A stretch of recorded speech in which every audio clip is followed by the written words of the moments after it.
մենք այսօր գտնվելով քննչական կոմիտեի դիմաց շատ լավ հասկանում ենք, որ այստեղ մարդիկ են աշխատում, կան աշխատակիցներ, ովքեր ում խիղճ իրականում այս պայմանությամբ տանջում է իրենց։ Կարծում եմ այս մարդիկ գերի են դարձել այսօրվա թույլ իշխանությանը։ Իշխանությունը ցանկանում է իր աթոռը պահել, Նիկոլ Փաշինյանը ցանկանում է իր աթոռը պահել մի պարզ պատճառով։ Եթե իրենք միայն տենչում են իշխանություն, ցանկանում են միայն կարճած մնալ այդ աթոռին, բոլոր լծակները կիրառում են այդտեղ։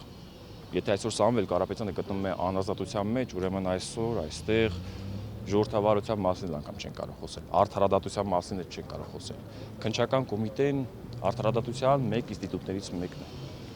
Եվ ինչ է լինում, որ այս պարագայում քննչական կոմիտեն պիտի ազատագրվի։ Այո, պիտի ազատագրվի, որովհետև եթե այսօրվա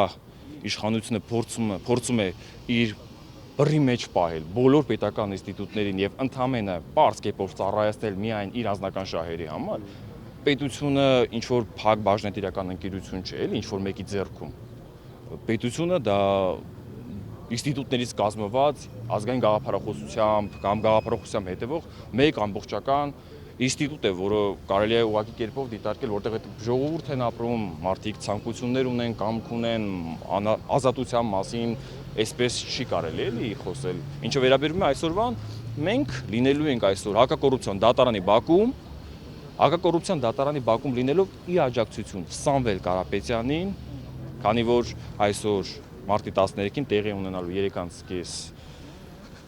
հապորին դատավարություն, եթե Սամվել Կարապետյանը այսօր փաստացի փակի տակ է, գտնվում է անգամ նույնիսկ տնային կալանքում, կարելի է ասել, որ հայ ժողովուրդը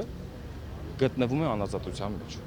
որովհետև Սամվել Կարապետյանը իր անցած ճանապարհով ցույց է տվել, որ ինքը կարող է լինել պետության կողքին ամեն հնարավոր ստեղծված իրավիճակում։ Մեզ շատ հարցեր են տալիս,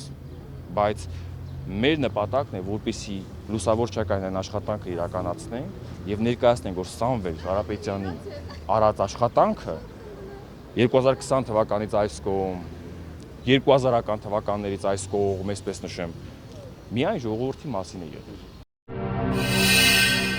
Բաժանորդագրվեք Արմադ մեդիայի ալիքներին YouTube-ում, Facebook-ում, Instagram-ում և Telegram-ում։